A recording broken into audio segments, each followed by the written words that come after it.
Good afternoon po. Pang-isa ng Meto po. So today, stop muna tayo sa ating mga alaga dito kasi meron tayong asikasuhin dito. Medyo nakahingi tayo ng materials natin sa mabuti nating kaibigan. So bala kong ayusin ito. And kasi naka-cascade siya, as you can see po nakahiga siya. So gusto ko upright position and then try din natin siyang i-rewire. I-wiring na po natin. No? I-position natin yung ibang stems niya para medyo maganda na siyang tignan. And then saka natin ilagay lang sa isang tabi para hindi siya magagalaw.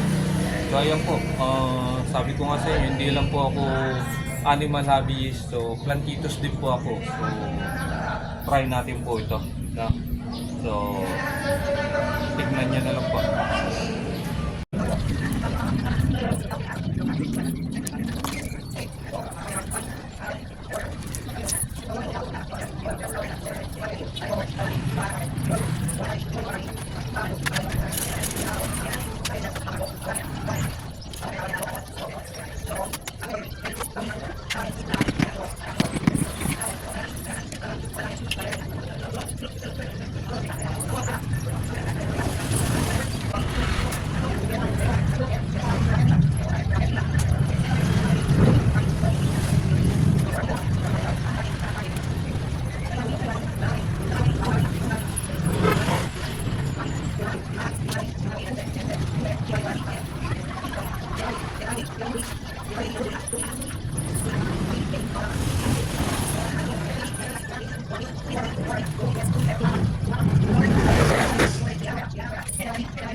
So, ito po, hanggang dito na lang po muna tayo.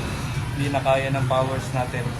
Medyo, alam mo naman, hindi po tayo expert dito sa pagbobonsai. So, medyo natatagalan tayo. Namimili pa tayo, pasensya pa kung anong sanga yung ating puputulin. So, for the meantime, ito na lang po muna yung ating ginawa. To follow na lang yung nasa taas natin, iwa-wiring natin. And try natin pa-check sa mga expert to. Yun sa mga talagang expert ng bonsai.